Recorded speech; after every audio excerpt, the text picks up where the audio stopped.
Bashundhara city বলা যায় যে প্রায় নারায়ণগঞ্জের কাছাকাছি, বাট ভেতরটা এত সুন্দর, স্পেশালি রাস্তাগুলো এত সুন্দর করে করেছে। রোডের পাশের গাছগুলা, ফুল গাছ, দেবদারু গাছ, ইভেন লাইটিং, ও অসাধারণ অসাধারণ, জাস্ট অসাধারণ। যে কারো মন খারাপ থাকলে এখানে চলে আসবেন, মন খারাপ করে থাকার কোনো সুযোগ নাই। এত সুন্দর দৃশ্য দেখার পরে মনটা চনমনে হয়ে যাবে। সো চলে আসবেন বসুন্ধরা সিটির মধ্যে ঘুরতে।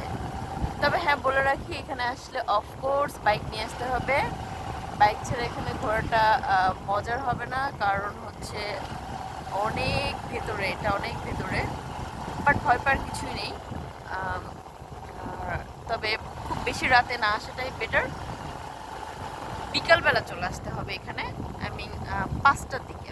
5টার পর আমার মনে হয় প্রকৃতিটা উপভোগ করার সবচেয়ে বেস্ট টাইম, 5টা থেকে 8টা।